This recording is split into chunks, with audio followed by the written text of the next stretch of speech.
Monica Fischer is a living definition of the word creatrix. From the women's circles she holds to the Reiki and sound healing she does, murals she's painting, and art she creates. And she's doing a lot for humanity right now, and it's so beautiful to watch. So today we're going to talk with her about her path and where she's planning on taking this journey of hers. Really excited for this conversation. We'll see you on the other side. All right, welcome back to our show. Today, sitting across from me, I've interviewed her once, and she pulled a fast one on me and interviewed me. And then the second interview we did, we ended up wanting to redo because, and it's easy when your podcast host and the podcast guest live in the same house together. It's like, we should probably record that again. All right, we should do that. So sitting across from me is one of the most inspiring people I've ever met.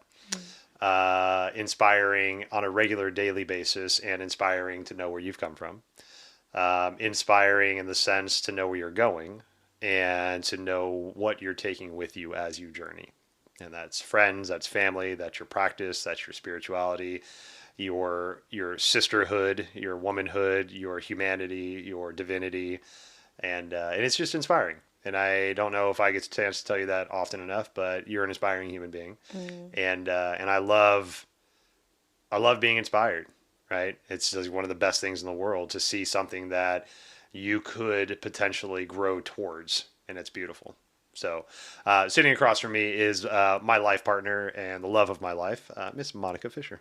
Oh, Adam. Yeah. That was the sweet. Out of all the introductions, that was my favorite. That's what we were really trying to nail. Was the introduction. We just really need to hit that introduction. Yeah. And and I'm going to say this in jest, and but also in a slight bit of seriousness too. I forgot to ask you which name you wanted to go by. I was wondering that's so funny that you say that, because when you were introduced, I was like, "Ooh, what's he going to say? We didn't talk about this. We didn't talk about this." But you know. I do. You know. But just so everybody knows, Monica has two last names. She goes by Fischer for the most part in the world, right? But there's also Perman, right? Yeah, that's the legal last name. It's tricky. It's mom's name and dad's name, right. And I don't know. I went by, it's a long story. We don't need to get into that. That doesn't need to be. Can be, but. No, next. Yeah, so. It's Fischer. It is Fischer. And my last name is Real. So we are both Fischer and Real and Fischer. One needs the other to be successful in the thing that you do. So if you're going to be a fish. If you're going to be a fish, yeah. Or a fisher. But you could also be a vegan like me after fishing your whole life and spending 4 summers on a fishing boat and not reeling in the fish. Exactly. And I've never actually thought of my last name as the tangible mechanism of a reel, like a reel to reel or like a fishing reel. Reel it in. I always thought it more of a state of being, like a realness. Right. Yeah. So when somebody said, "Oh, Fischer and reel," and I'm like, "Oh, I get it. Yeah. I got you. I get it. Yeah. I'm picking up what you're putting down. Yeah. I'm smelling what you're stepping in. Give me a shovel. I can dig it." There you go. Yeah, smoking the same ganja. All right. Well. Yeah. It's a little bit of an offshoot from it, but it works. Yeah, it doesn't. Yeah. I mean, like, load the pipe. I can smoke it. No, I don't know. All right. Now we're going too far. Edit that out for the kids. Nah, there's no kids listening to this. So I'm so happy we finally get a chance to sit down and chat, and we'll actually get it on tape. We talk all the time. Yeah. So I have been inspired by you. You're fantastic, and you are constantly putting out content, whether it's holding space content, it's yoga content, it's your women's circles. You're constantly putting stuff out there, murals, malas. I mean, all the things. Where do you want to start? Good Lord, woman. You're a Renaissance woman, a woman of many hats. Yeah. I've always been, like, my first job was Pegasus Pizza on Alki Beach as a host. And not too much longer after that, I worked at Homefront Smoothies, also on Alki, and at, they changed their name to Christo's, but what was it before? Petro's Pizza. So, like, I always had lots of jobs. I've always worked hard. Ever since I started work. And even before actual paychecks, I was hustling on the block. I was picking weeds and washing cars and babysitting kids and babysitting money and stuff. So I've always been a hard worker at heart. Now I'm just doing the same amount of hours of work, but with things that I really feel passionate about. Yeah. And that makes a big difference when you can actually do the things that you're passionate about. Yeah. It's still work, and I think, there's that old adage, like when you love what you do, you don't work a day in your life.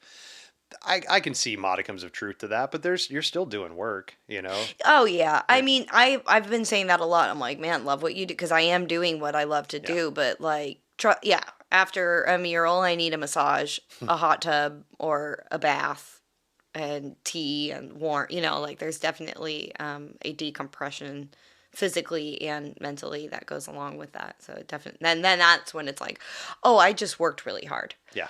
Yeah. Yeah, definitely. Well, when we started, we've known each other for a long time, like 15, 16 years now. 2004, whenever that was. And we've been dating now for 6 years. Hey, almost 6 years. No, just celebrated 6. Oh yeah, just celebrated 6. Oh yeah. boy. Good times. I know that you practice a little bit of yoga before we started dating. But tell me about your journey in yoga. Let's start there. Yeah, my first yoga class was in Truckee, California. And it was with my friend Heidi Nelson. Shout out to all the Vashon babes. But she was, they were living, there's a group of girls that all lived down in Truckee, which is right outside of Tahoe. And my friend Heidi, she's always been super healthy, just like hitting the gym. And she's the one that convinced me to do crew in high school. And she's just always really taking care of herself. And she was like, you got to come to this hot yoga class. It was really great. And I went, and, mind you, it was like cold there because this is a mountain town. Okay. That I drove to right after I got my Jeep Wrangler. And it was April. And, we had one of those April weeks of beauty. It was like 75, 80 degrees. It was so beautiful. And I was like, I'm going to drive to California with the top down. And I took the top off the Jeep, which is a hard top. So you can't just like take it off, put it on. You got to commit, take it off, leave it off. You need 3 people, 2 people, have somewhere to put it. I like took it off and then drove down. You're like driving through all the mountain passes. I got snowed on, rained on. Just it's a Jeep Wrangler, so like didn't go very fast. So I was very intrigued by the idea of hot yoga. Yeah. I've been freezing for the last like 4 days of that drive. Yeah. And so she was like, "Come to this hot yoga class with me," and I went. And I remember the smell and it just being like so stinky when you walk in. Like, what is that? Like, wow, that's a smell. Yeah. But it wasn't like a bad smell. It's just that hot yoga smell, which I don't even notice anymore. I have no idea if the studio. To me, the studios both smell. Both the ones that we practice at, teach at, are like welcome. Like they're like a warm hug as soon as I walk in. Yeah. But I remember this like really specific smell and feeling. And it's still the same feeling that I have of like just like warmth as soon as you walk in. And we went through the class and it was hard and sweaty and hot and fun. And I was like, I'm going to do that again. And I came home and I did it and I got called out by the teacher, not in a good way. Okay. And didn't want to go back. Yep. And was like too cool for school. What was the call out? He was like, okay, back row, scoot forward. And then I did, but I didn't scoot forward enough. And then when we went into the pose, which I don't remember what it was, I feel like it was like bridge or wheel or something, I ended up like hitting the back wall because I didn't scoot forward enough. It was a packed class. And so then he was like, oh, okay, well, that's why I told you to scoot forward, was so that wouldn't happen. But well, you don't need to listen to me speaking and me just up here. I'm just a voice rattling. He goes like on and on. He's obviously talking to me because I'm touching the wall. Nobody else is touching. He didn't like call my name out, but I just remember being like, I'm not doing that again. Like it just didn't make me feel very good. I had another situation kind of similar like that where they did call my name. They're like, wow, Monica, you're making this a lot harder on yourself. And so when I finally did go back, that other time happened, so then I didn't go back again. Okay. And so I had these like 2 kind of annoying experiences, but also just like I don't belong to, like I got bullied as a kid, and like even into my adult years. It's I don't know, sometimes I feel like that's part of my path. Like even just recently I found myself in a position where not everybody liked me. And so getting like called out and like just feeling like ostracized or whatever. Like I've like it's a familiar feeling to me, Okay. and it's really triggering, and Yeah. it's just kind of but also more importantly and more empowering. I'm like, I ain't got time for that shit. Like I don't want to be treated like that, so I'm just not gonna do that. There you go. And then I moved up to Anchorage, and I went to Anchorage Hot Yoga a couple different times. Loved it. So I always knew, like from the first time, that I really loved it. Mm-hmm. But I hadn't gotten consistent with my practice until we started dating, and it was something that you were into. Yeah. At that point in time, Carmen was getting into it as well. Mm-hmm. And going at a regular basis when we were living in West Seattle. There was this place in Burien called B Yoga that we would go to. Great studio. And by the it way. is such a great studio. And so that was funny. I was going to B and B1. Right. Yeah. And then I don't know. It just I think I went to Brian. Honestly, what changed everything for me was going to Brian Pittman's class. Oh yeah. And that was the first class that I went to, like after all of those things happened by myself. Like I'd gone with you, I'd gone with Carmen, and then I was like, okay, I really like this, and I see the benefit of it. I want to try to make this. I feel like going to yoga today. Yeah. Which was a great feeling because I don't really like. I haven't had a strong exercise, like regular exercise practice. I always go on walks and stuff and take walks, but when it comes to like just like heartbeat and Yeah. Getting into your sweaty body in and that like really getting challenging kind of way. in. And I went to Brian Pittman's class, and it was just so fun. And he came and like adjusted me, and like, you know, he is got a mohawk, wears board shorts, and does air guitar. And I was like, this is great. This is great. I love hot yoga. I need to do this more. And that's like, I just remember specifically that class, there being a shift of like, this is something that is fun and feels good and you like to do and you can do by yourself and you can do whenever you want. Continue to do this. And at that point, I had been to enough classes that were great than the classes that weren't great, or, you know, those moments that weren't great. And then part of that experience has applied to how I want to show up as a teacher as well. Just like now I teach yoga because I commit so much. You know, I'm all in. Yeah. Because of what it's done for me. But I don't call people out. It's very rare that, well, definitely not in a negative way, or if they need to work on something, you know, that's something we can talk about afterwards. But even like saying like, good job, Adam.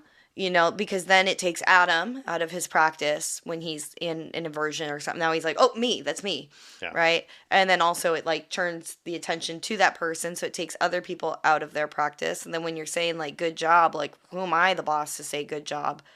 Of like, yeah, you're doing it right. Like, I don't know, it just doesn't like feel... No, you know? Yeah, I do. I get that, Like, and I go back and forth with that idea. You know, there's some people that we know in this life that have that same kind of idea, that saying somebody's name, even in a positive way, can throw them out of their practice. And I do kind of go back and forth with that one. And to your point about like the you know, you've done that pose right, and I don't think I've ever commented on like the structure of the pose that it's supposed to be.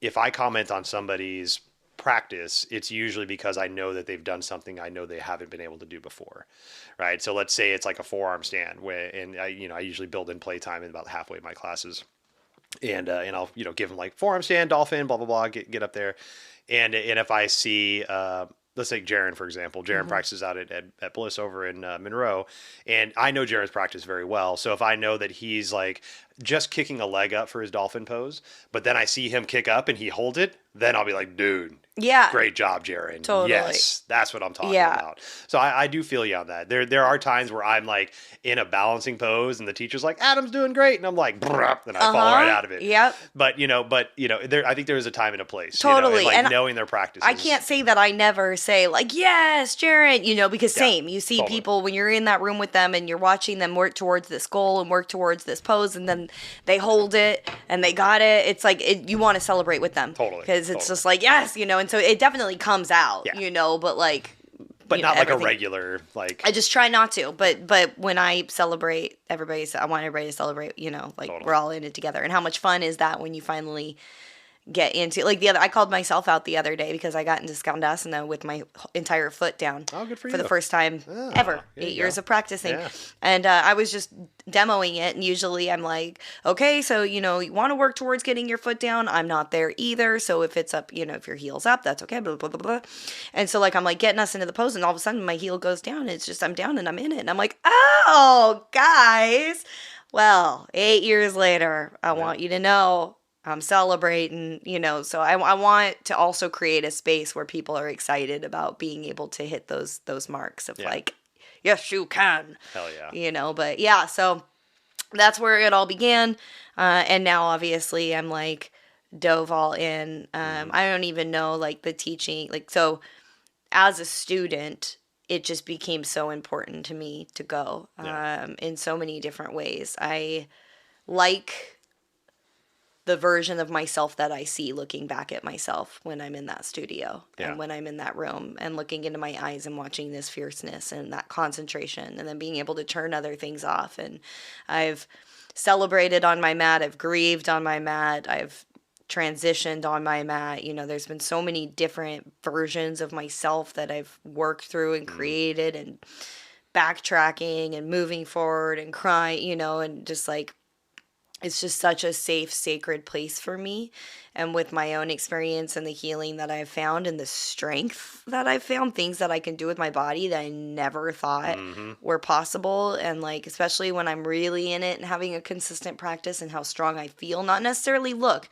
The death in my arms are, when they're not a mashed potato, maybe not a full twice baked, but I got a little bake spud going on in the arms. Yep. This pleases me very much. And so, but that's not what it's about for me. It's how I feel, that I feel strong. And so I really love that. And that's been the, what drove me eventually to want to share that, and I'm a public speaker anyways, like officiate weddings and working in restaurants and bartending and stuff. Like I'm already kind of like outgoing person. And I remember being on the fishing boat and just being like, it came out of nowhere. I was like, I need to teach yoga.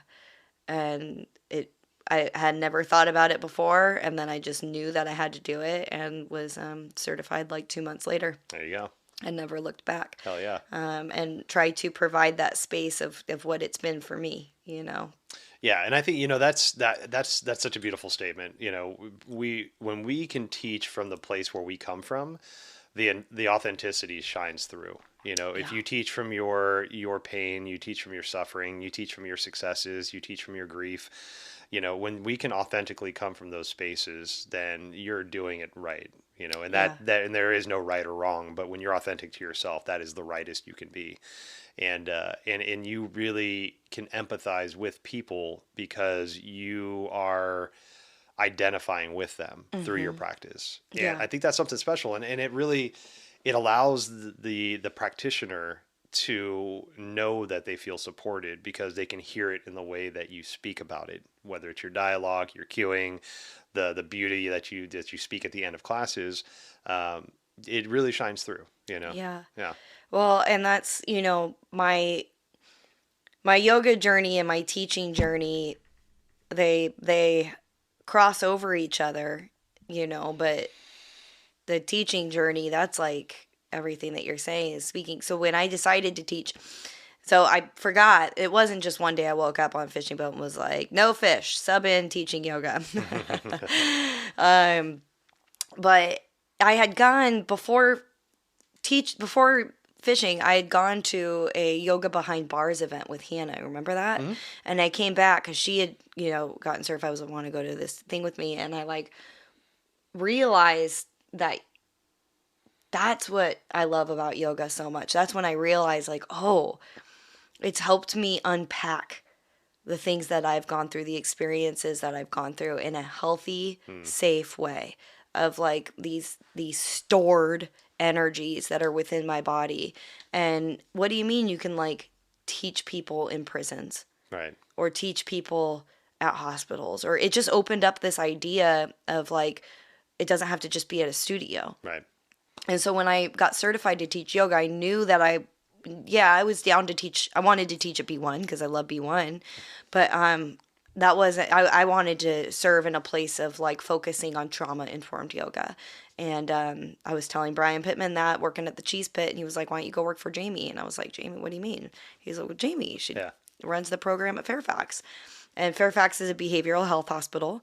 There's 3 different locations, and there's everything from a children's unit, teenage unit, to a adult senior unit, and everything from minor depression, maybe some eating disorders, or maybe suicide, to severe schizophrenic and psychiatric breaks that are happening with our friends.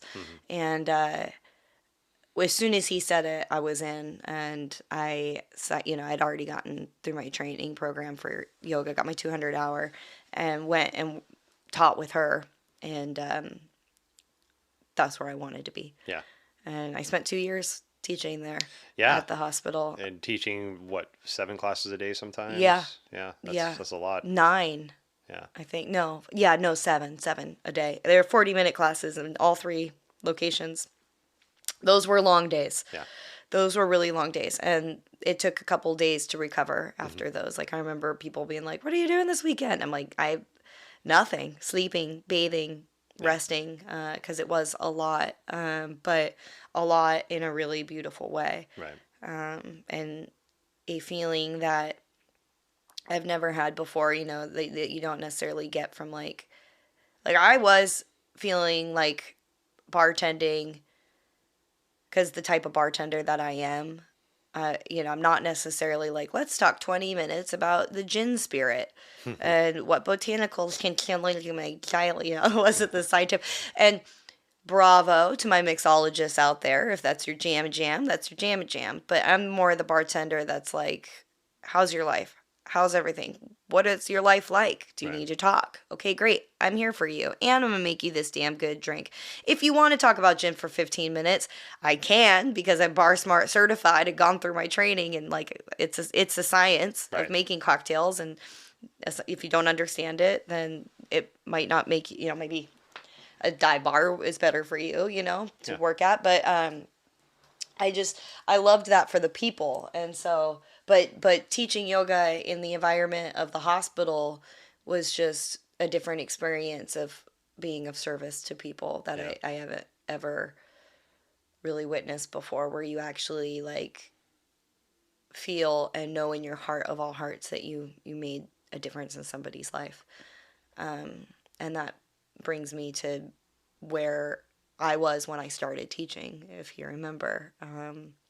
So I followed, when I got certified in like November, I started teaching in January.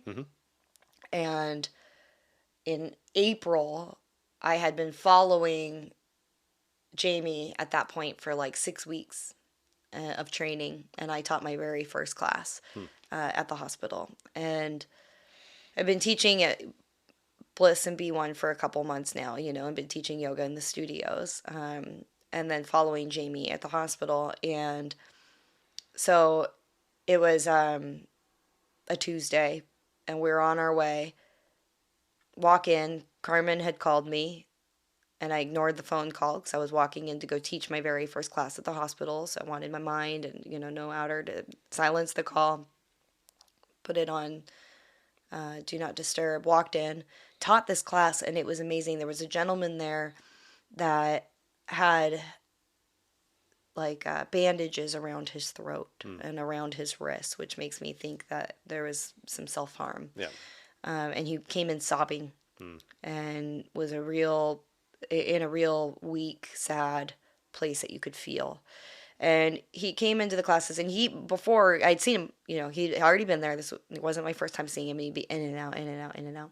And with my class, like he like came in, laid down, did the poses, and was just like weeping. And I'm like, had this moment where I'm like, what is this gentleman? Like, what has he gone through? Right. What is he going through right now? Like, I just have no idea. And so I continued the class. And afterwards, and I teach very softly, sweetly, yin like at the hospital. Most of the classes were yin-y style-ish. They're whatever you want. And sometimes people are like, I want to work out. But whenever they say that, you do a couple like sun salutations and you lose half the room. These Yeah. folks, they're on a lot of medication that they're trying to figure out, and they're sick, and you're in an interesting environment. I don't find that movement does them isn't the best way that I can be of service for them. I find it to I don't want to make anybody sick. And I think people think of yoga too of like I'm going to get my yoga pants, I'm going to do the workout and it's going to be a good workout, you know, and so being able to teach yin meditation a little bit softer and show people that side of yoga, it makes it more approachable, accessible, and for all body types and all ages and any injuries and also what you're going through in your mind and your heart, that I feel like it's just more user friendly. And so I had made that decision that that was the kind of practice that I wanted to move towards because the gentleness. And I also found that at the hospital it was such, you know, they're stripped of everything, right? Your shoelaces, your phone, your jewelry, your makeup, everything. Right, Like sometimes, I don't know. So She had a coming powerful in class. with this love, Okay. you know, of like, and gentleness of like, hey, you're okay. It's okay. I've been there too. And we're just going to breathe together. And if this feels good, or maybe you just want to lay down and like, that's okay. And just show people like that, like, it's okay however you show up and you're welcome here. And I love you.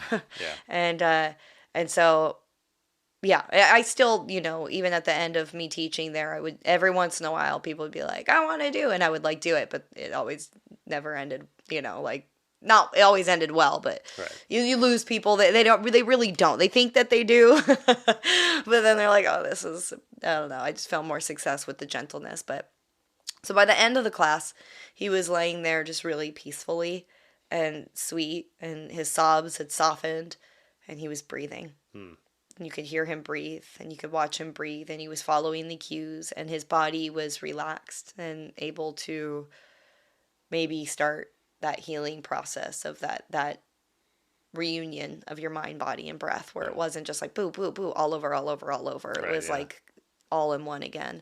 So it was really powerful. Goosebumps. Cry. Like I like walked out there, and Jamie and I just were like, oh my God, like electric. I felt like there was like a light just shining down at that hospital directly into that room, and like, it was the highest I've ever been in my entire life. Like, just like, wow, I can't believe that this is what I'm doing now. And then I go and look at my phone, and Scott had died. Yeah. One of my best friends, Carmen's husband. So from the highest of the highs to the lowest of the lows in a matter of half of a second, and how quickly things can change. Yeah.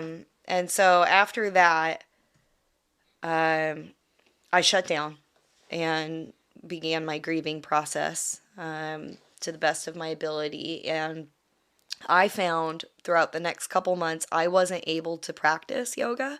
I just couldn't make it in there. But I was able to teach. And so my teaching comes from, I started in a place of grief and was able to work and move through my own grief by being that voice for other people to move through whatever they are moving through at the hospital and in the studios. And there'd be times after class, and that was, honestly, it saved me. It saved my life. It saved my sadness. It saved my yoga practice. Right. Because I couldn't get myself on my mat. But then being able, having to show up, you know, I took a couple weeks off, but once I like went back in and like got back into that room and feeling that, and just knowing that everybody's going through their own shit. Yeah. And how can I teach from a place of like, I understand that you're going through shit, but here we are moving through it together, being strong together, being in community together.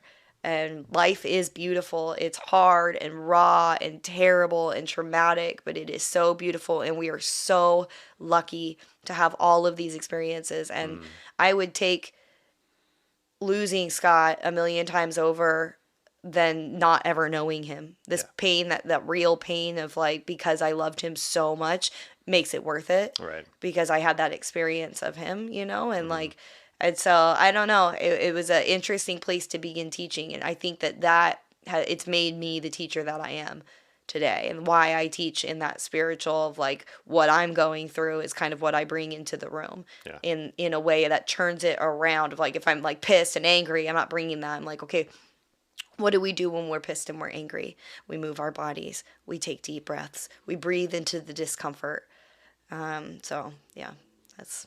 Oh, wow. That's beautiful. Yeah. And it's that authenticity again, like just drawing it back to it, when you can teach from the place, knowing that how much pain you're going through and experiencing, and also knowing how much it's helping to you, that is reciprocated by the students that feel that as well. Oh yeah. Yeah. I shared it with people Yeah. too, like not super openly, but those who knew, and then eventually I kind of started opening up about it, and like there was times after classes, where I would just sit in the warm room and just sob of like where I thought, like it would take everything. Like I can't go in there, I can't teach right now. I'm too sad, I'm too angry, I can't, and then as soon as I walked in, it was just like, you're here. You're supposed to be here. This is what you're supposed to be doing. Yep. Go out there and make me proud. Exactly. Definitely. And when you can face your the pain and suffering in your life, and try your hardest to deal with it in a healthy way, there's a lot of gifts that come from that. Oh yeah. And the understanding of how to process through the emotions that you're processing.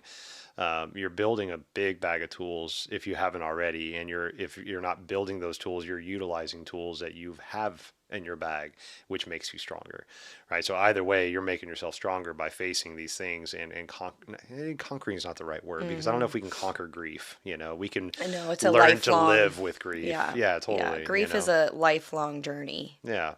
But there's inviting grief in, and sitting with grief and understanding grief, and instead of just always pushing it away.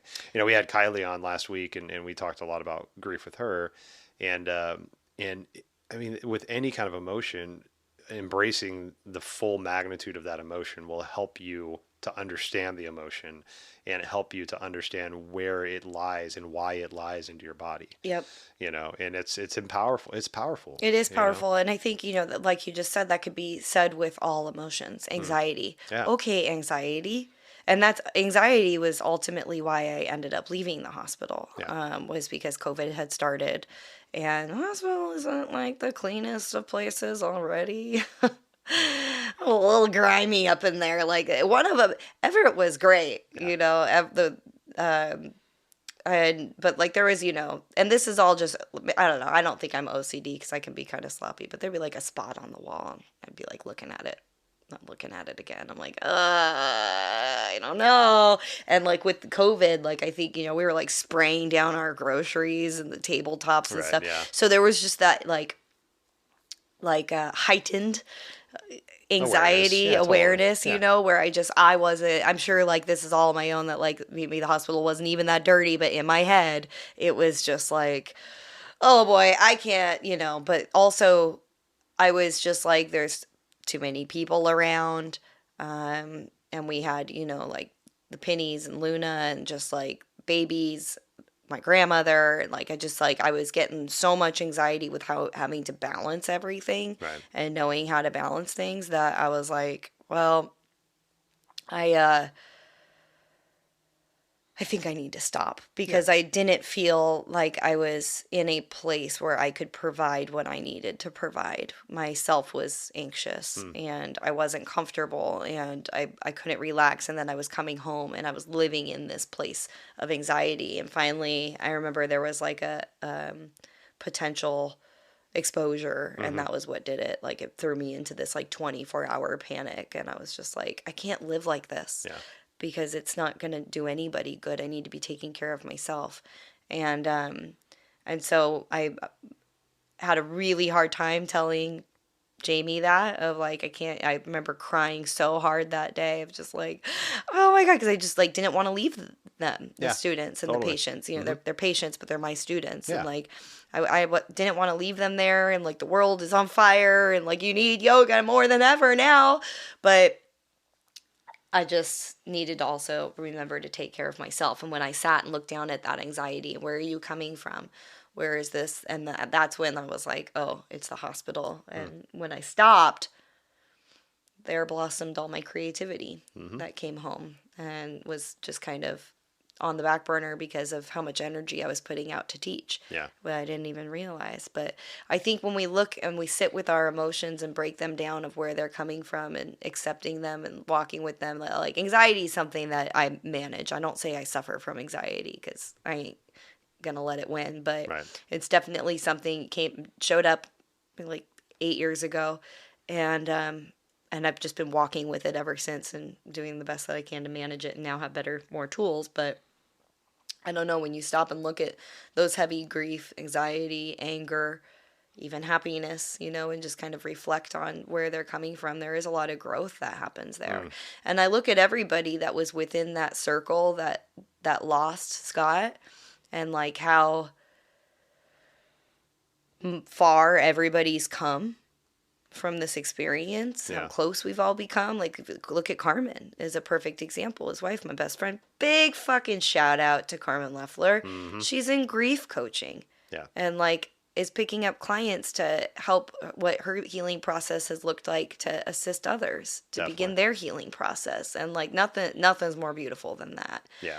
And so I do feel like, we are in this human experience and we're going to have a lot of crazy things that are going to happen to us. And some of them are really going to fucking suck. Yep. But that's where we grow. Exactly. And that's where we crack wide open. And in order for that big, deep, juicy growth to happen, you got to crack wide open. Yep. Growth doesn't happen when things are going perfect and everything's happy and the sun's shining and birds are chirping and all life's perfect. Growth happens when you're fucking sliding your face against the concrete, trying to drag yourself back into life, trying to pull yourself up by your quote unquote bootstraps, trying to like understand why humanity or why God or why the world or blah blah, why me, any of that stuff. Yeah, totally. Questioning and and that's it's but it's okay to ask those questions, just like it's okay to have emotions. All emotions are okay, but behaviors are not. I love that quote. Right? When you start to let the emotions, not when you're not paying full attention to your emotions, right? When you're not embracing the emotions and understanding why they're there, then they start to become behaviors. And that's when the behaviors are negative, right? Because if you're in grief, that's fine. But if your grief becomes a behavior of grief, that's not fine, right? And if you're constantly a behavior of anger, right, that's not fine. But anger is great, right? Get your anger out, get your fear out, right? But don't live in fear. Yeah. So yeah. So I do believe that there's a lot that once you do face it, you do get a lot of knowledge from those things. But for yourself, I mean, you talked about Carmen pivoting, which that was beautiful to moving towards grief counseling because of the way that grief landed with her in her life. But you also pivoted and allowed this big moment in life to unlock your creativity, like you talked about, but also to start to build your toolbox to help more humans, right? So you started doing yoga for trauma. Yep. Right? Yep. That was beautiful. Yeah. Yeah. So that was cool. So that was a product of I had my eye on this training for a couple of years. Remember that? And it like popped up in a vision board making class with Hannah. And like I opened up the page and it was the girl that I was researching just staring right at me. And I'm just like, as we're making vision boards, and I'm like, I'm pulling that page out, and it was never accessible until COVID, when they went online and made the training cheaper. I think I would have liked to go to Costa Rica and do the training in person. I learned a great lesson about myself that heavy, deep trainings like that online don't resonate with me. Okay. I had a really hard time like getting like all in to that training, like to the point where I was like caught myself falling asleep a couple times.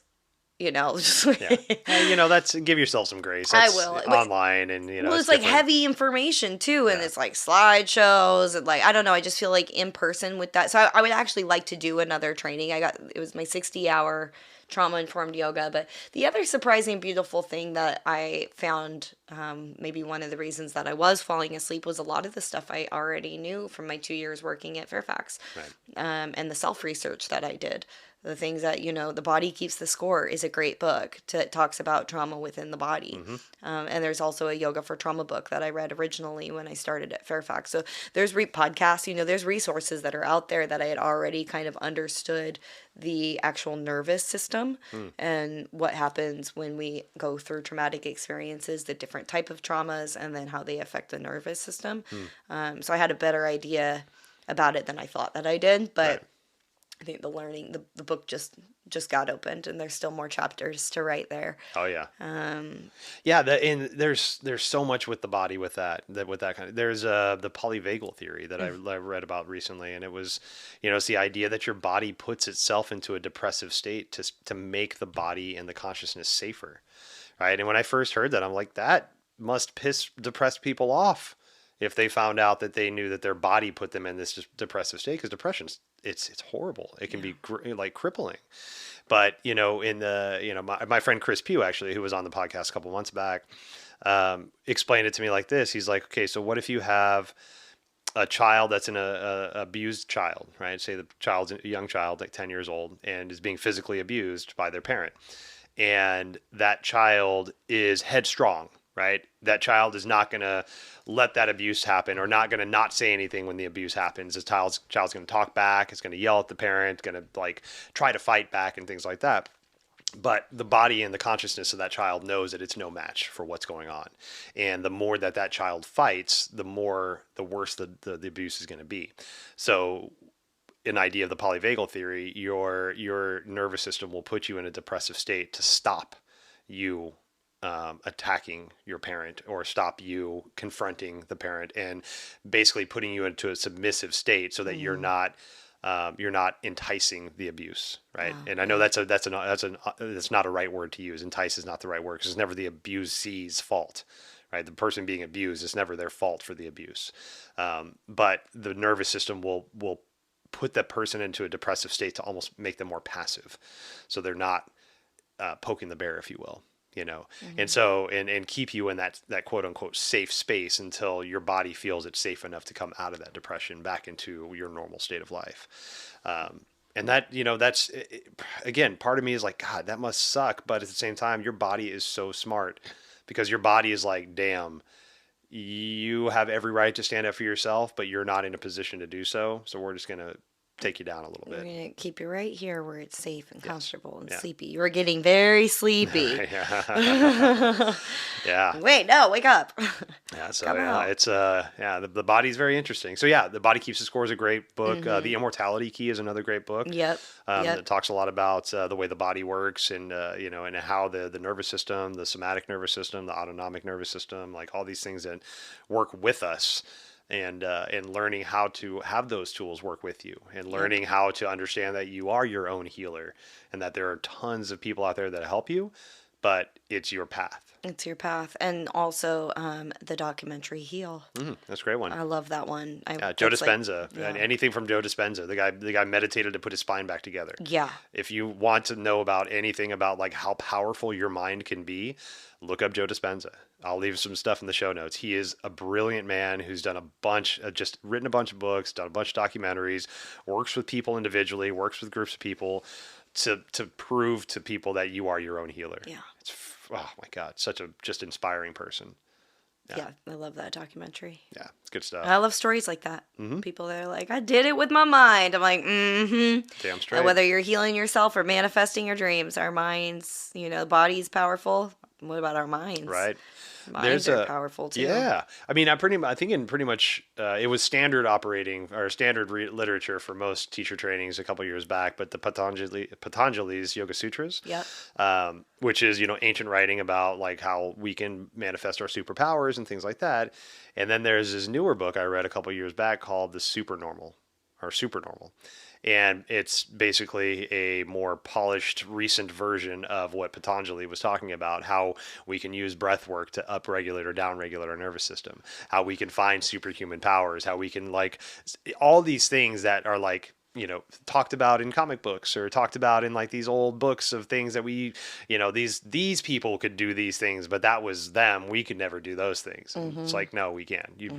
These are just atrophied muscles that we haven't used in a long time. We're all very spooky and spiritual people that love magic and witchy type shit. We've just gotten away from it as a culture. So those things are within us. That witchiness, that weirdness, that occulty kind of stuff. That stuff is really alive within us if we take the moment to understand why we constantly are drawn to that kind of stuff and why our body and our nervous system is drawn to like energy work and like the weird things. When we start to put like tangibleness to it, I believe 100% like that activates our cells and it's like, oh, we're getting back to where we came from. Oh, yeah. Oh, yeah. I believe in that. Yeah. And then amplified if you're doing it in group setting. If you're doing healing, that's why, we talk a lot about self-help, right? Or right? Is it self-help? Yeah, books? self-help books. But then, like, what about, like, group help? Exactly. And, like, group settings. And that's why I'm so called to, like, teach in groups, that, for yoga, ceremony, rituals, and women's circles, especially. Like, because women have been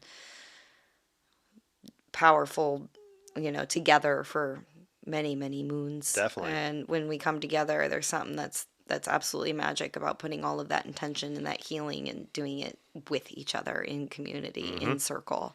Yeah, anytime in sacred sisterness. Yeah, definitely. Anytime we can get groups of people together for healing, there's such a powerful movement that happens from that. And you can look at case studies from like the 70s up till now, where back in the 70s, I think was one of the first times that they did a worldwide meditation. Yeah, I remember that. And it lowered... not that I was alive, but right, I remember reading about this when you told me. I think you told me about this when we first started dating. I've told a couple different people about this particular study. Go ahead. Sorry, keep going. Oh, yeah, tell our listeners. But. It was a study done. I can't remember and I'll mess up the actual numbers, right? But I'll just use an allegoric for, just for, contextual purposes. But, let's say that there was, 2,000 people that meditated across the world, all for world peace.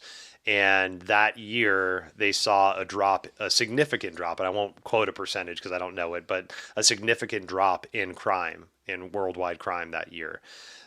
There are ideas where there's like group settings for sound baths, right? Where you have group healing opportunities for sound baths, sweat lodges, ayahuasca journeys, even to the point of, Close Encounters of the Fifth Kind, right?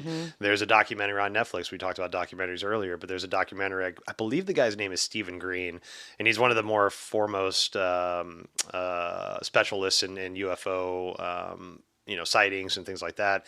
And he does things now called, oh gosh, I can't remember what they're called, but the term is Close Encounters of the Fifth Kind, where we are starting to gather in groups to reach out to and connect to aliens.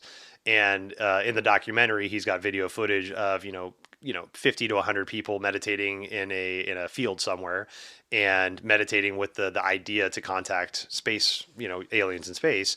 And while they're meditating, while they're having this connection, the light show starts to happen. The proverbial alien light show, where there's this hovering craft, and then there's this hovering craft, and this hovering craft goes into a direction that our airplanes can't do, right? They can't fly in this kind of pattern, right? And there are all these alien crafts that start popping up out of nowhere over this field where all these people are meditating.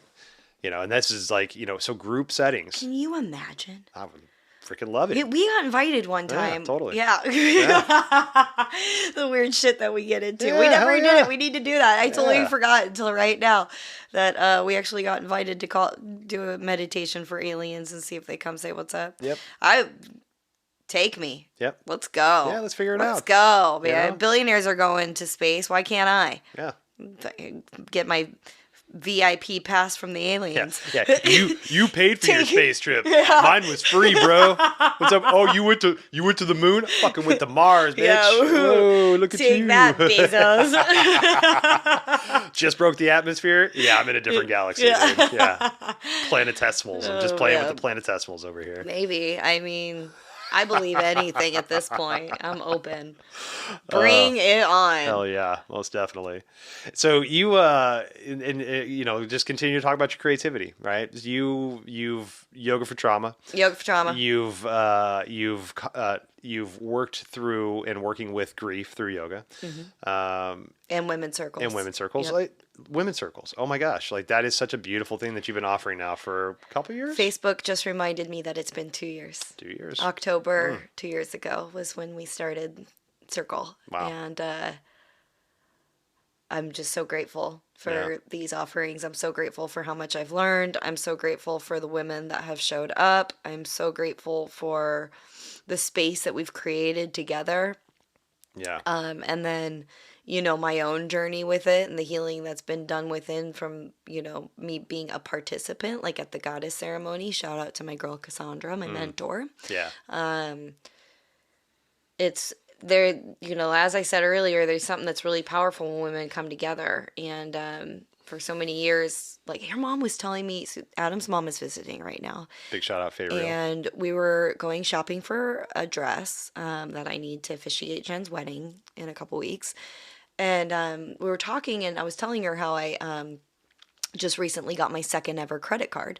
And because my first one was like in my 20s, totally blew it. Classic 20s Just credit like, card move. oh, well, if high school would have helped out with that, then that wouldn't have been the case, which I don't know if they're like doing that now, but there needs to be an adulting class. Yeah, we talked about that on my other podcast with Really? Zen and Not Zen. Yeah. The Yeah. shit we wish we were taught in high school. Man, credit. Yeah. Credit would be a that would have been helpful, but I'm back in the game, and this credit card's really helping. I'm really excited about it, and so I'm telling her about it, and I get miles, and I'm paying it off right away, and blah blah blah blah blah. And she was like, "Oh well, I couldn't get a credit card because I was a woman." Yep. And I was just like, it just blew my mind. It blew my Of course, but just even that in her lifetime, Yep. this woman sitting next to me in her lifetime didn't get to have a credit card for so long, had to fight for it, and just reminds you of that journey that women have been on, which is one of the reasons why I think that these circles are just so damn powerful. So they're really great. I'll generally have you want to know the structure of the circle? Okay, so they're generally like a topic, and it's either a topic that I know a pretty good amount or that I am very interested in knowing more. So then I can do my own research. I put together a ceremony. So I'm thinking about, okay, how am I going to set the altar? How am I going to set the space and the vibe? We've always got tea. We've always got chocolate.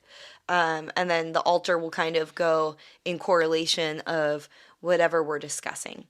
And then we'll have discussion in which I am no expert, and I make that very clear right away. I'm not here to teach you all of the things. I'm here to open this floor for discussion and shared wisdom, and just be the conduit of these ideas. There you go. And then we'll have a little bit of discussion, open room for sharing, and then some kind of activity at the end. Sound bath, ecstatic dance. We've made flower crowns. We've made wreaths for equinox just recently for fall equinox. So we celebrate all of the season changes. We've done healthy boundaries, heart health, not just, that one was really fun. I did it with Michelle Gorman, who's a nurse, and we were just talking one time over pho about how those the self breast exams that you have in the shower that you're looking for lumps and you're things. looking for it. Yeah. Going out there looking for trouble. Yeah.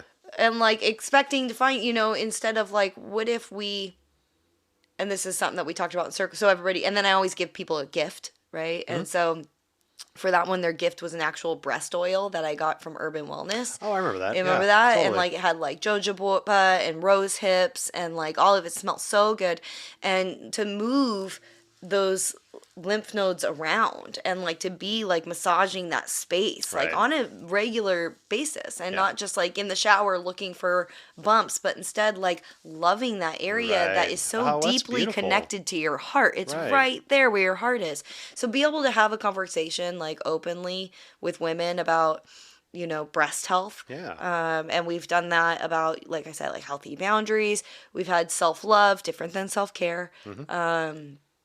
All sorts of things. Then I had that retreat with Carmen where we had moon wisdom and Reiki, and it's been really special.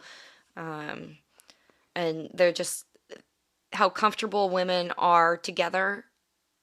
Maybe even those who aren't comfortable around women, other women that had been hurt, Right. have that sister trauma. Or, maybe somebody got cheated on by somebody that a sister Right. got backstabbed, or, and like,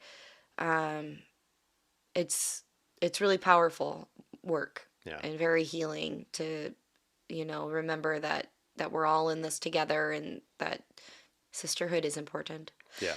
Something that, I went to a retreat a couple weeks ago, and it was good. It was good. There was some things that I learned that if it was my retreat, I would have done a little bit differently. But there was a lot of powerful offerings.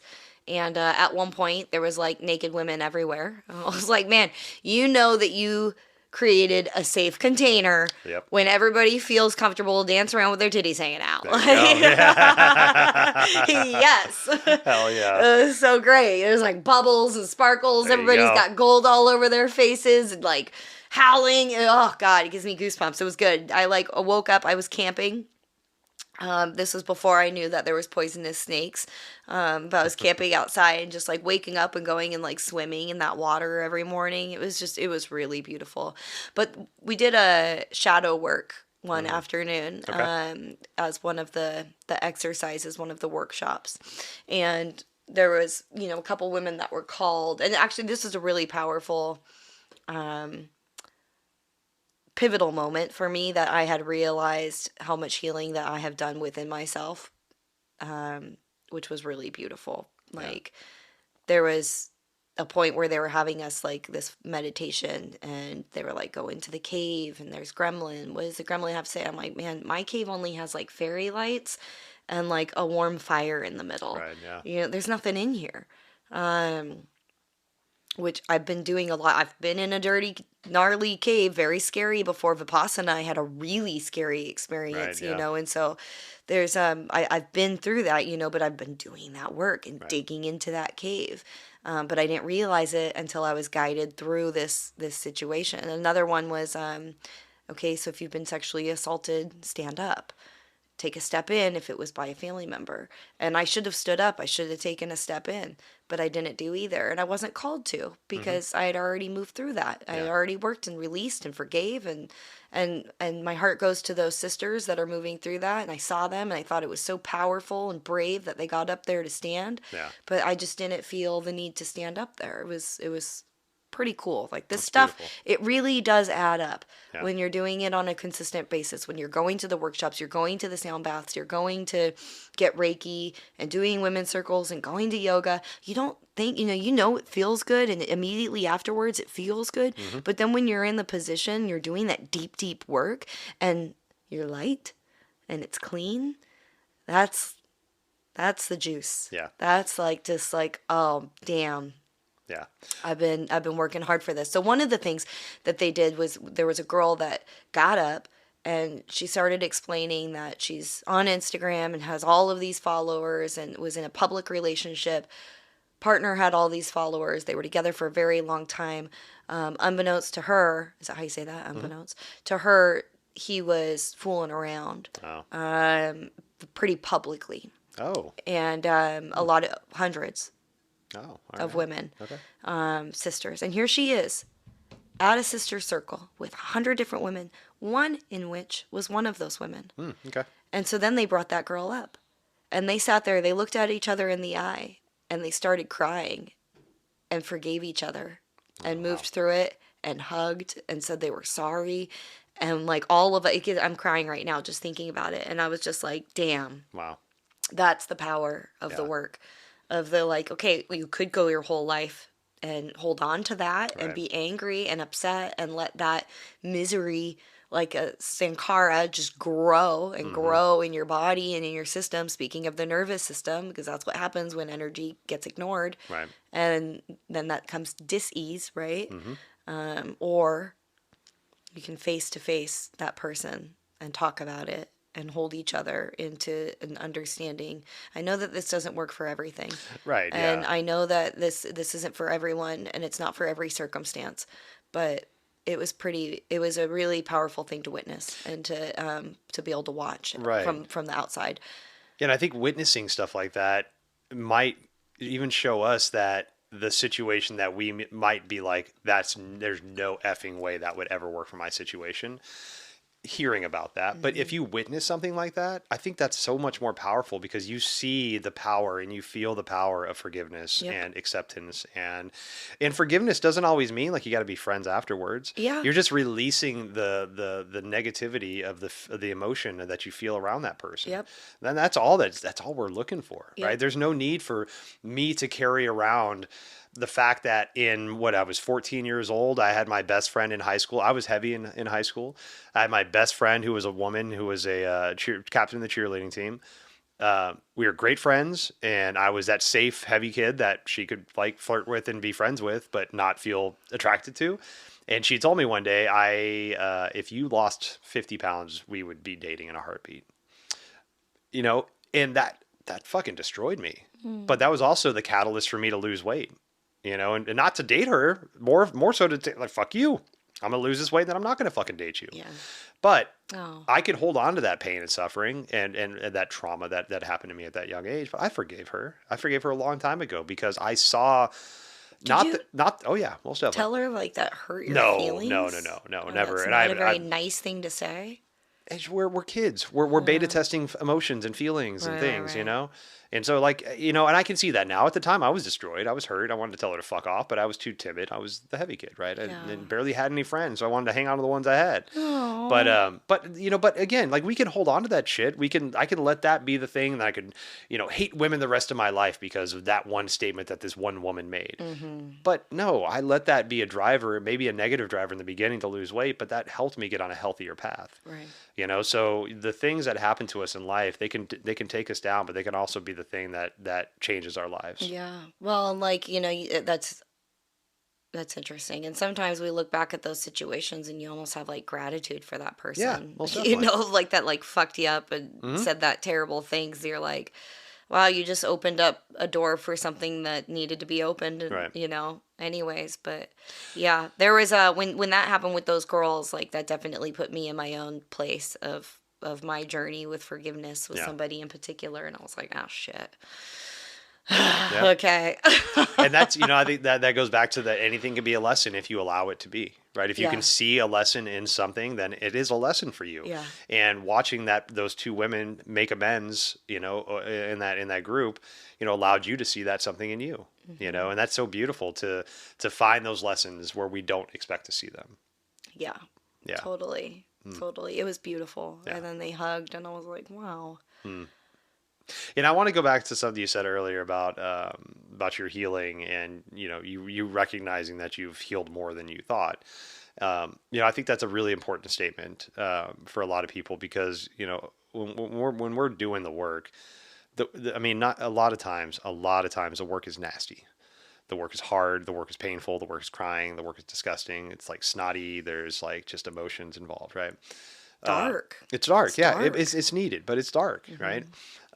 So when you have those moments of clarity, when you're doing your work, but you're feeling free for a moment. You're doing your work, but you feel the joy, right? You're doing your work, but you go to like a sound bath for part of that work or something. It's still work, but it's more. There's a lot of joy that could potentially come from that in that work, right? My point I'm trying to make is like when you have that clarity, make sure you tell yourself how proud of yourself you are, because nobody knows how hard that you're working at your work, but you. Like nobody can that we can see from an outside level. We can maybe even see the tears and then hold you when you cry or something like that. But we don't actually see the internal struggle of what's going on. Only the person doing the work does. Yep. So please, when you have those moments of clarity, when you can pull yourself out of that depression or that anxiety or that cry, the grief, thank yourself for being strong enough to get you to this point. Absolutely. Absolutely. And maybe even that's a good practice to like just sit with right now for all y'all listeners of like, thank yourself for the work that you're doing. Pause and thank yourself. And though sometimes it's not visible right away, it's not instant, like coming out of yoga, it feels good usually, right? You're usually like, yeah, damn, feels good to be a gangster. That felt good. Yeah. I feel good. And then a couple hours later, you're like, fuck, everything's crazy. I got stuck in traffic, spilled all over, blah, blah, blah, blah, blah, blah. My cat got sick, whatever. but it adds up, and it's always going to flow, and it's always, like, it's not like, okay, I'm healed. Yeah, Great. gosh, and I don't know if I was joking All with somebody good. about I'm that the gonna- other day. Like, it's like, how long do we do this work? I don't know. Do you ever think you'll be healed? Yeah. Like, we're healing ourselves, but I don't know if I've ever thought about like if I would ever be like actually quote unquote healed. I don't know if that'll ever happen.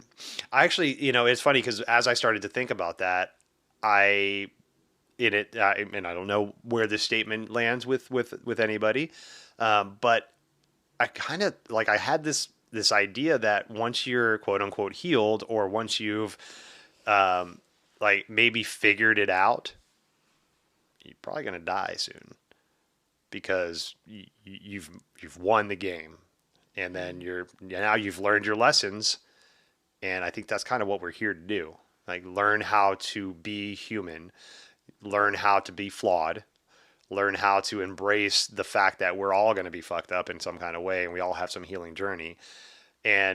But I do feel like almost like if you do feel that if you reach that healed moment, which I still think is fabled, or you get that like I got this moment, I think that's pretty close to your end because you've mastered it, right? And again, I don't think that's really like a realistic kind of like statement. I see what you mean, though. Like, Rachel actually made a comment about Scott leaving so early because he was just so pure and good. Yeah. She was like, just felt like, okay, he already. Yeah, he's figured it out. Yep. He's got his karma to a point to where he's ready to move on to that next level of life that we are just speculating about, right? Again, this is all speculation. Also, like, why dogs don't stay as long is because they like already know how to live good lives and be pure and treat everybody well. Yeah. Like, okay. I don't think I made that up. I think I read that somewhere. Yeah. But they're so pure, and they already know how to treat people. Yeah. Yeah. Oh, I was gonna say something, but I think I forgot. No worries. No worries. So you, over the summertime, maybe starting in the spring, you made another pivot. Now, you've always been an artist, and you're right. Whether painting, creating, crafting, beading, some kind of art. You're always covered in paint of some sort. Yeah. Right? You've got art supplies on you.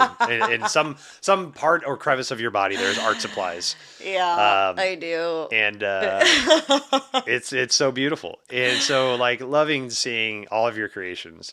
But I think the biggest creative pivot was this, 6 months ago or so, where you started doing murals. And that was great because I got to see bigger pieces of yours. But I also got to help. Yeah, you did. I needed great. you. Wow, you really came through back there, Adam. Yeah. I serve my purpose. You really do. And now I got it, I can tape things off by myself. But those first couple big projects and that freak out and not understanding what I was actually doing and having you there, not just to like stand taller than I can stand physically and literally, but also like holding that space for me while I was panicking was really, really important. And I don't know if I've thanked you enough for being there and like on the fly like that, and me just like taking on something that's much bigger than I understand, and then an hour before needing help and you showing up. I love you. That was huge for me. But fucking murals. Yeah. So what's cool is I just pulled out my vision board. I don't know if you noticed that. I recently pinned it. Yeah, I just recently, because it was like by the nightstand behind, like, in this little corner of our room. And I was thinking about it the other day, and I was like, why isn't my vision board like somewhere out? And I took it out, and there's one thing that is like art, money, success, and right below it, like success in quotation marks. Yeah. Because it's different for all of us. But under it, there was a girl painting a mural. Oh, there you go. Totally forgot I put her on there. And I was like, oh shit, it's me. So now I've done 10. Awesome. Maybe even 11 sunshine walls. Pretty excited about that. And they're all different and different sizes and different. They all came with different challenges. Texture And challenges, size challenges. Texture. Yeah. Texture is a big one. Yep. Oh, what a doozy that is. Little tiny paintbrushes and time. Time is a big one. And then the weather. And yeah, it's been a lot. But I'm super thankful for the sunshines. I really like them. I think that they bring happiness and Oh, they're beautiful. brightness. I love seeing people take pictures in front of them. Mm-hmm. I don't feel like I get tagged enough in the ones that are out in public. I wish that, I could see more people. So if you see my sunshine, please tag me Yeah. because I want to see your face. I want to see your shine. What are they tagging? What's that? What are they tagging? Strength of Spirit. At Strength of Spirit? At Strength of Spirit. There you go. But yeah, that's been a real blessing and kind of like pinch myself reality, like this is what I'm doing. I think part of it was not working at the hospital. What I was saying earlier was I was giving out a lot more energy than I thought I was. I knew I was tired, but I didn't realize that like I was like tired like that. Right, yeah. And that it was, zapping my creativity because once I stopped, it was explosive. Yeah, it was. Just with the murals and also the malas. Malas are a meditation garland. You've probably seen them if you've practicing yoga, 108 beads. And I work with crystals. And so those are really a gift as well. I really enjoy making those for people. So malas and murals have been really big this last year. Yeah. And I'm super thankful. And with the sunshines, I think I'm at a point right now where I want to do a million more. And I love them all so much. I think like a terracotta, different colors of there you go. terracotta Yeah. sunshine or sage. This Megan, my friend Megan, was like, what if? And Megan will like make anything really, really exciting. Like she could be like, I had a sandwich. It had bread. And she has like the biggest smile on your face and you're just like, whatever she says is like just the best thing it was the best sandwich ever, just even hearing about it. So she was like, what if you did terracotta sunshine of different shades of terracotta? And I was like, it's been in my head ever since. I'm like, I have to do it. Totally. That's a great but I'm idea. also ready to experiment with different designs now. I feel comfortable with big walls. I feel comfortable with working with clients. I feel comfortable with my timelines. And I have a couple different ideas in my heart of what I want to bring to the table next. Beautiful. So yeah, I'm really excited about that. Just need some walls. Very nice. Very nice. Yeah. Do you, so I know you just finished one up yesterday, right? Mm-hmm. Yeah. I'm gonna make a statement here, and I'm gonna make this statement because I feel it's an accountability statement for both of us. You ready? Mm-mm. Yeah, you are. Yeah. So, Mon and I have both been asked multiple times by multiple people if we're going to hold a teacher training. Oh my God, I was going to ask if you wanted to talk about this. And Yes. so I've been very hesitant. I worked with a teacher training group after I graduated from teacher training, and it was great. But it was a lot. It was a lot, and it I don't want to say it soured my desire to continue with teacher training, but it gave me a lot to think about as to whether or not I wanted to. And so Mon's been kind of like passively asking me for the past 2 years. Oh, I wouldn't call it passive.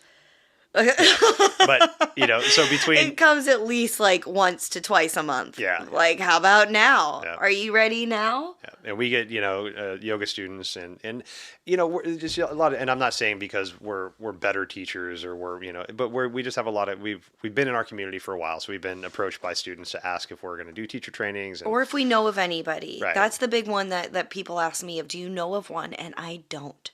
Yeah, there's honestly I don't know who to send them to. Yeah, I've got a couple leads now for places to go, but again, like this is just, I feel like it's part of my path now, and so when Mon asked me the other day, she's like, "Hey, you want to think we're doing teacher training?" I'm like, "Oh yeah, okay." He finally said yes. So we're in the process of putting one together. Not sure when it's going to be. Probably at the beginning of the new year. Yeah, in there. February-ish. March-ish, somewhere in there, but. But yeah, so there's something to keep a lookout for. And again, I think I'm saying this on this podcast just to hold myself make accountable. Make it real. Hold myself accountable for it. So that should be your tag. Make it real. There you go. But yeah, so there'll be more information about that. But I wanted to put that out there just for a little accountability for both of us. Yep. I'm glad that you did. I was totally gonna write it down on that piece of paper and be like, should we tell them?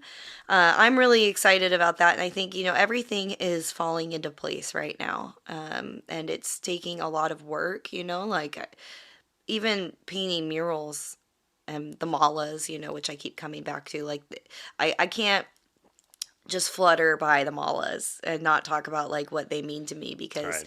one was given to me after Scott passed and I didn't take it off, and it felt like somebody's hand on my heart. And that's the intention that I walk with when I create them, and Yeah. now I've helped create them for people that are struggling with or managing, not struggling, managing cancer, infertility, maybe birthing. Yep. I've made 4 for a wedding party. 50th birthday, 40th birthday, like Crohn's disease.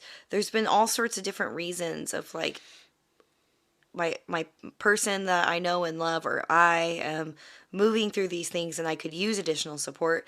And then I get to work with crystals and, okay, guys, who wants to help this homie out? Right. And then, yeah, pick me. And Aventurian's like, I definitely want to go. And Lava's like, not today. And they all kind of work together, because crystals, they do work together and like choose themselves, which is, it's kind of like our sound bowls. Like sometimes sound bowls, like they don't want to play together. Yeah. And then sometimes they're like, today's the day. Yeah. And so I just love that about the energy of them. And being able to create something for somebody that's just so personal and with so much intention, then it gets under the moon, it gets blessed with Reiki and on its way. Yeah. So it's been like such a special thing to create for people. And I think like that and the murals and teaching yoga and hosting these women's circles, like you're providing this service that you believe in, and that these sunshines, like I believe in them spreading happiness. You can't not look at that and be like, oh man, that's just bright and beautiful and great. And Right.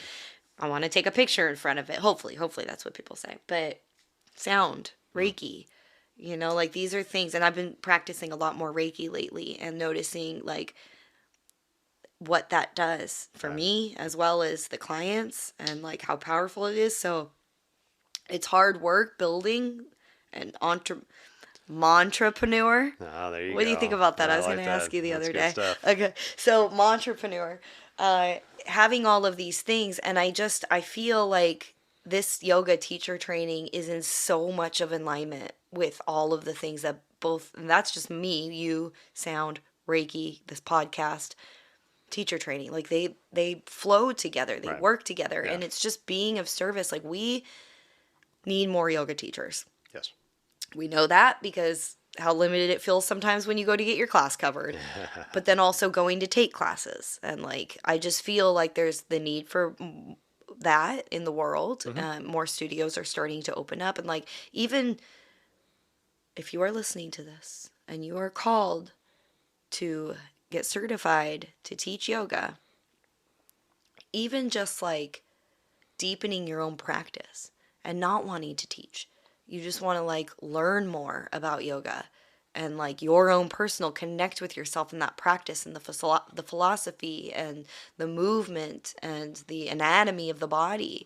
Like it's just for so many different folks. Yeah. And I believe in it wholeheartedly. So I am just thrilled that Yeah. we are going to be doing this, and I'm so giddy and excited, and I feel like we have so much to share, but even better, not just me and you, but the crew of people that are within our circle that have so much to share. Exactly. And that was one of the things that I really, really loved about that women's retreat that I went on, was it was the Wu-Tang collaboration, Yeah. straight up. There was like 9 facilitators. And I think collaboration, that's also on my vision board right now, is like, it's like work together or something, collaborate or come together for more. I don't remember what it actually says, but Yeah. it's join forces. There it is. okay. It says join forces. And I think joining forces and like giving people an experience of a yoga teacher training that comes from, I feel lucky on a regular basis for having people in my life that have all been guests on your podcast. Yeah. That like these people are just within our community and I Totally. can go ask them for help at any time. Mm-hmm. So to be able to get them together to do a training, I think is going to be It's really special. just real special. Definitely. Definitely. And I'm super excited about it. Oh yeah. So I'm gonna leave in the show notes. It probably won't have enough time to like create an email for this, but if you're interested in teacher training, I'll leave a link in the show notes to my email. And if you're interested, please shoot us an email and just to say, hey, this is my name. This is what I'm interested in doing. I'd love, wherever it is, what style you're looking to do, things like that. So, and we'll bank those emails, and then after, once we get a little bit closer to the time of, we'll contact. So Yeah. So yeah, if you're interested, talk more about it, but please reach out. Our goal, what's our intention is, mine. We haven't even really said this out loud, but mine would probably be just from the tip of my tongue, like what's in my heart right now would be number one, understanding and creating a safe, brave, understanding yoga and the sacredness of the practice and deepening your own personal practice and connection to yoga and the philosophies and the depth that it has within the body would be most important. And then, and all of the tools that go along with that process, because yoga is like the gateway drug. Mm-hmm. It's the opener, the umbrella, and then number two, coming out confident to teach yoga. Right. I think that's big. And that was something that I really loved about my personal teacher training was I came out, all of us came out teachers. Yeah. And I think that was really big. Definitely. But what about you? I think the intention would be just to be as authentic as we can with it, and honoring, like you said, the philosophy of yoga, honoring the origins of yoga, and I think it's always front of mind for us to make sure that because yoga and a lot of these practices have been kind of colonized, over the years. I think just finding our ways to honor it as best as we can, being authentic to the knowledge that we have, and paying homage to where that knowledge came from. Oh yeah. I think that's one of the most important things with anything that we step into. And I know that let's say Anglo-Saxons, right, have had a bad rap about just stealing shit, right? White people just like to go to different countries and steal the culture and then take it, right? I can't change that. All I can do is try my hardest not to do it going forward. And I don't think I've consciously done that as a human being, but the points that I've realized that I've done it, I've tried to make amends. And so I think, honoring that mentality and stepping forth into anything with this life, this metaphysical life, but especially with the teacher training where we're going to be teaching knowledge to people. I think that's one of the most important things for me is that the intention of authenticity, just being as authentic as we can. I love that. Yeah. Aho. So yeah, it's going to be, so again, accountability, hold us accountable. We're going to do it. We're going to fucking do it. Hell yeah, definitely. It is spoken, it is said, it is written in the stars. Hell yeah. Well, I mean, we're getting close to 90 minutes here. As we start to wrap up, is there any final thoughts or any final areas you want to explore in your person as a human? Well, nah. I just want to take a moment to thank everyone that's listening, for listening, but also being a part of this path. When I talk about the work that I've done, the teaching that I've taught, the Reiki that I've provided, the women's circles, none of that would be possible if there weren't people that trusted me and that allowed me to be of service and guide them. And I don't know if they know or realize that them holding that space, them allowing me to hold that space for them has actually held space for me and allowed my own personal growth to happen. And for that, I am eternally grateful. That's beautiful. And I love all of my yoga students, our yoga students. You don't belong to me, but, the people that come to my classes. and the Reiki clients and the women participants that come to Circle. I'm having a Circle this weekend. I don't know when this is going to be released. It's already going to be over, huh? It'll come out Friday. Okay, well, if you're not doing anything tonight, 6 p.m. I'm really excited about, I'll just briefly talk about the women's circle that we're doing this weekend. Is Allison, who is a guest on your podcast a couple podcasts she's ago. She's the death doula. Yep. And she's come to every single circle, which is just so great. She's never missed one. And she and I are linking up, and we're going to be creating When I Die files. And in those files, we're going through the list of all of the things that would be helpful to know when your time comes. If there was just a file of everything from funeral arrangements to the passwords to your things, your debt, where that's going, of what you want done with your stuff. But then at the end, we're going to create ethical wills. So just kind of opening up the conversation about transition. Love that. And it doesn't make losing people or loss okay. Like, you know, not okay, but like easier. Right. But just softening that subject a little bit and starting to bring a little bit more light and conversation around. Yeah. Well, I think, you know, with that too, you can focus on grieving and not have to focus on the details, right? Because I think a lot of times we get sidetracked in our grief because we are now have to clean out somebody's house or sell somebody's property or do the things and like take care of this and do that. It's like, well, Jesus Christ, I just want to sit here and cry. Yeah. I don't have time to go through all like the stuff in your closet. You know, but if there's something that's set up already to do that, like I want all my stuff donated, I want the house burnt when I die, right? Cool. Throw a match and walk away from it. Right. Great. Don't have to worry about that now. Not that that's a reality. The but business side of totally. There's so much of that stuff. And it's quick. It needs to happen fast. Yeah. And so it's just like you're having to make all of these really hard decisions in this cracked wide open place. And so what if we start thinking about those things and made those arrangements so our loved ones don't have to? Exactly. Duh. Love it. Yeah, I'm so excited. I'm pumped. Hell yeah. I'm pumped on this one. And like they're not always this heavy. The last one was making wreaths, you know, and flower crowns and dancing around. Like they change and shift but man, that's needs to be done. Beautiful stuff. Beautiful stuff. Love it. Love you. I love you. I love your impact on humanity, and I love being witness to it. Thank you so much for that. There's so much more that's going to happen in your life, and I can't wait to see it. I can't wait to be witness to it. I can't wait to help with it, and I can't wait to get your help continuously on the things that I'm working on. It's just a beautiful, beautiful team. Yeah, I really appreciate you. I'm excited about this path that we're on together and feel very, very lucky. Definitely. That the things that you're into are also the things that I'm into. Right. I know. It's beautiful. It's good when that kind of stuff can happen. Yeah. Hell yeah. All right. Well, thank you so much for joining me today, my love. Thank you. Thank you, everybody. I love you. Yes. Thank you to the listeners. Love you too. And we will see you next time. Bye. Bye. All right, thank you so much for joining us today. If you have any questions about what we covered, you can check out the show notes or reach out to Monica or myself personally. Our emails are in the show notes. And if you like the podcast, please hit like, share it if you can, and leave comments. Comments help immensely. Thank you so much. Obeisance and love to you all. We'll see you next time.